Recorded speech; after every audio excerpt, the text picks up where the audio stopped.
Hello and welcome to Seventh Sense. Today we're going to be reviewing this lovely Leema Acoustics Constellation Tucana 2 anniversary.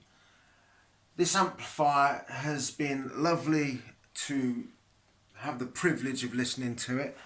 So what we're going to do right now is we're going to do a review and we're going to sort of show you what's everything on it. So right, on the front panel we have phone and MP3 inputs. Moving on, we've got a lovely, it feels really smooth and rugged volume control. And then along the bottom we have gain, balance, mute and tape, just in case you want to use a headphone amplifier, I suppose. And then along the very right hand side we've got a load of inputs going down, and we've got the first one which is balance, then CD, then we've got tuner, multi 1, multi 2 and then so on. But further on the right we've got the power button. Can't forget about that, or you can't turn it on. But let's turn this beautiful rugged amplifier around, or integrated should I say, and look at the rear of the unit. And you'll find with Leema, I like the way they put the IEC in the middle of the unit. It separates the RCAs and the XLRs and the speed cables from any interference from the power cable. But here we go, if we go from left to right, so on the left we've got the right channel speaker cable outputs, and then we've got loads of single-ended inputs and outputs. Along the top we've got XLR right and left, and then we've got the left-hand speaker cables. I'm a bit confused because sometimes I've done it once or twice where I've plugged in the left channel in the right XLR input instead of the right XLR and the left. I think it's because the right XLR input is next to the left channel. It sort of confuses me, and being blind it's sort of harder, but I understand they might be able to change it. Let's turn this back round. You know, it's a full size separate. It's 18 kilograms, so it's very, as I said, masculine. The heat sinks are absolutely gorgeous. The inputs on the speaker terminals are wire and bananas. It'd be nice if they can change the bare wire to spades. It's a better connection for me or some audiophiles.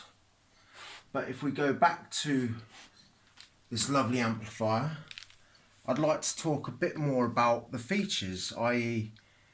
it's got this lovely gain minus plus 10 dB feature, shall I say.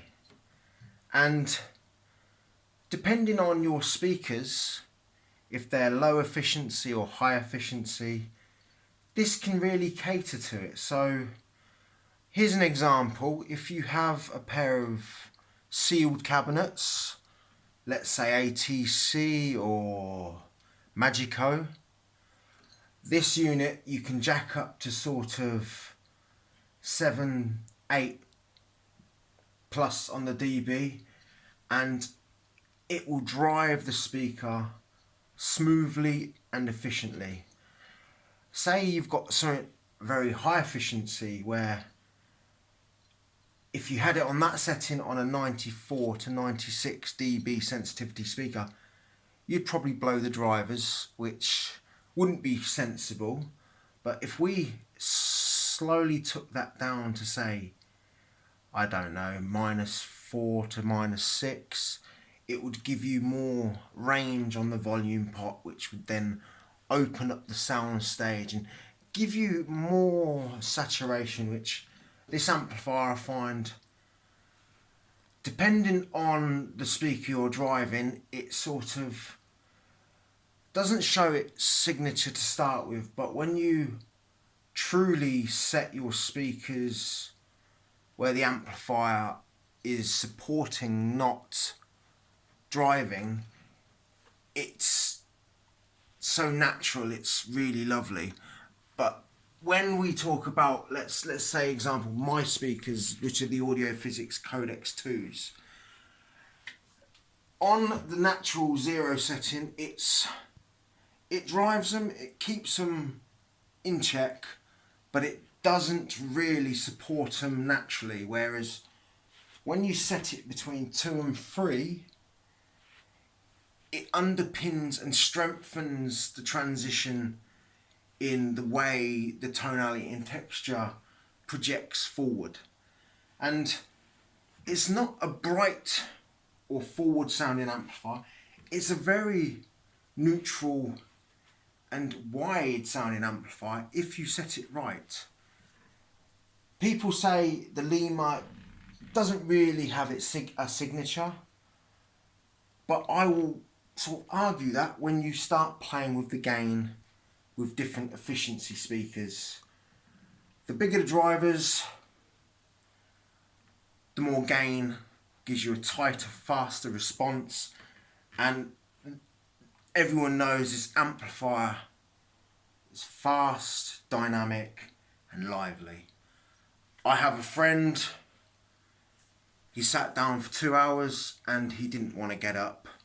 It was that hypnotic and that enjoyable, and one day he will own one.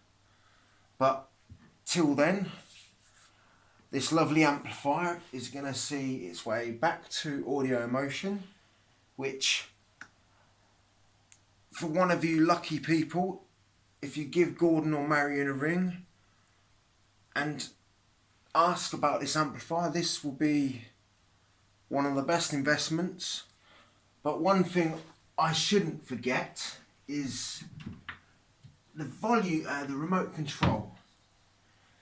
Leema design a lot of home theatre attachments for this amplifier, so you could get the centre channel, which is, I don't know if it's the Pulse or the One. I've tried Leema products in the past with their Libra and their Hydra 2, but I've never really thought about the home theatre. But the remote is lovely, it's a bit hectic, but I appreciate the little rubber pads because you don't really want to scratch this lovely remote. The amplifier comes in two lovely, or a lovely wash bag, or like a drawstring bag, which is a lovely feature to the amplifier. Where else could we go with it really? It punches above its weight at £5,500, or £5 under 5.5 it retails for, but it ticks every box. If you want a bi-amp, you've got two pre-outs on it which support amplifiers nicely, especially with musical fidelity, especially with its own amplifiers. And it's sort of, I'm going to miss it, to be honest. It sort of showed me an AB amplifier, 150 watt, 8 ohms, 290 into 4 ohms. It has the ability to win me over. And when I say this product for me gets an 8 out of 10, it's not because it's not the be end all. It's just my heart lies, well, my heart is already in love with another product, but with this one I'll happily recommend it to anyone, and anyone who wants any help or advice with setting up their speakers or cabling, I'll be happy to go over with them. And you know, all you need to do, as I said, to get it to have this unit or one of its siblings in your house is to ring Gordon or Marion at Audio Emotion at 01333 425 999. And I'm going to close this review down. Thank you, I'm Filippo. And as I said, like the video, leave some comments, and I will say goodbye.